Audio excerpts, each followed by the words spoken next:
لیکن مصلحت کو دیکھتے ہوئے، کبھی اپنی حکومت کو بچانے کے لیے، کبھی اپنی حکومت کو مستحکم کرنے کے لیے، وہ کبھی نہ کبھی اس طرح کے عمل بھی کرتے تھے۔ مامون عباسی نے جیسے شروع میں امام علی رضا کو اپنا ولی عہد بنایا اور بعد میں امام کو شہید کیا، اسی مامون نے بعد میں امام رضا کی شہادت کے بعد امام محمد تقی کو اپنا داماد بنایا، اپنی بیٹی ام الفضل سے عقد کیا، اور یہی ام الفضل بعد میں امام کو زہر دینے کا سبب بنی، اور اسی نے زہر دیا امام کو اور امام کو شہید کیا اپنے چچا اور دیگر لوگوں کی سازش کے ساتھ نتیجے میں۔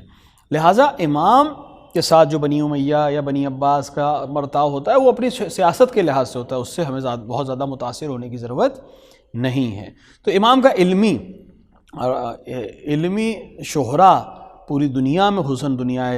اسلام میں بہت زیادہ تھا، اور خود مامون کے دربار میں جو علمی مناظرے ہوئے اس سے آپ کی علمی شخصیت لوگوں کے سامنے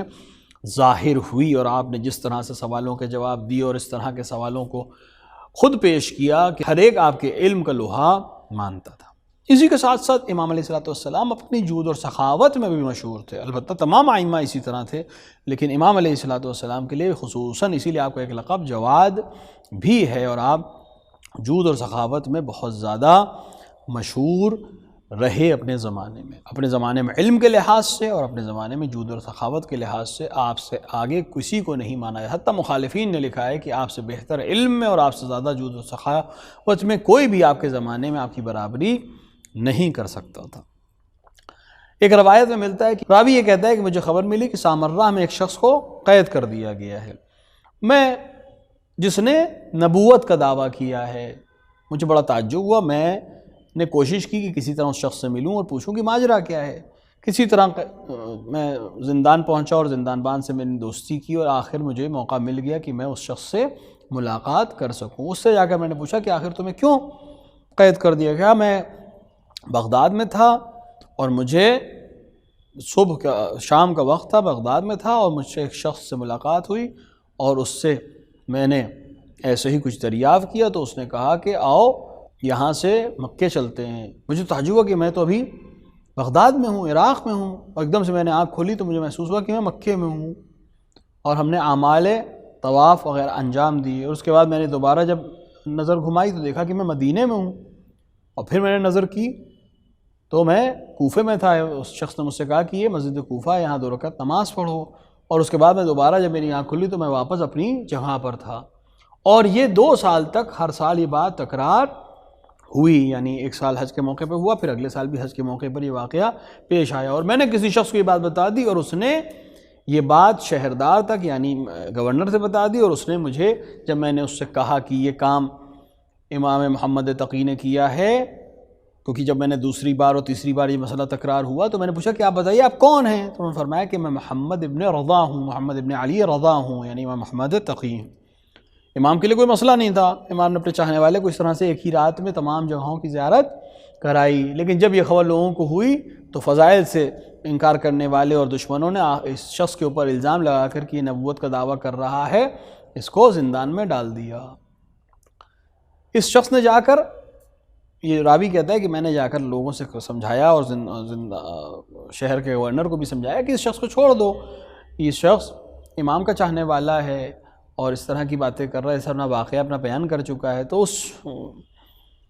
گورنر نے کہا کہ اگر یہ شخص سچا ہے تو جس نے اس کو ایک ہی رات میں کوفے کی اور بیت المقدس کی اور مکے اور مدینے کی زیارت کرائی، وہی اس کو زندان سے آزاد بھی کر سکتا ہے۔ یہ کہہ کر میں نے اس کی بات کو کوئی جواب نہیں دیا اور واپس آ گیا۔ اگلے دن جب میں دوبارہ زندان گیا کہ اس شخص سے ملاقات کروں تو دیکھا وہاں پر بہت شور ہے اور ہنگامہ ہے۔ میں نے پوچھا کہ کیا بات ہے تو پتہ چلا کہ وہ شخص جس کو ہم نے نبوت کے جھوٹے دعوے میں گرفتار کیا تھا وہ کل سے غائب ہو، آج رات سے غائب ہے، اور کسی کو اس کے بارے میں خبر نہیں ہے۔ یعنی امام علیہ السلام نے اپنے چاہنے والے کو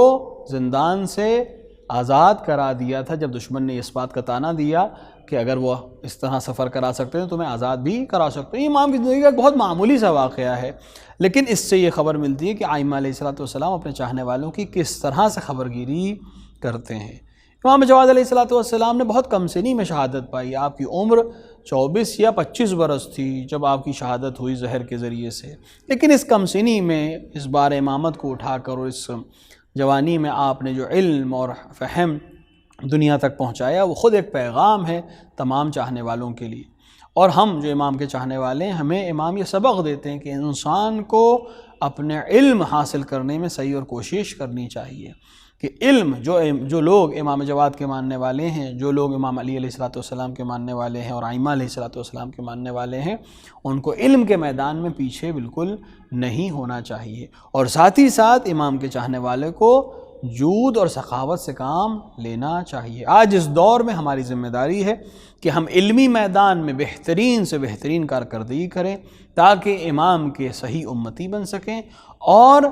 جس کو خداوند عالم نے جتنا عطا کیا ہے اور جس طرح سے عطا کیا ہے، وہ اس لحاظ سے راہ خدا میں انفاق کرے، سخاوت سے کام لے، تاکہ ایک ایسا شیعہ بن سکے جو امام کا صحیح معنوں میں چاہنے والا اور ماننے والا شیعہ ہو۔ خداوند عالم سے دعا ہے کہ وہ ہمیں توفیق عطا فرمائے کہ ہم امام جواد علیہ السلام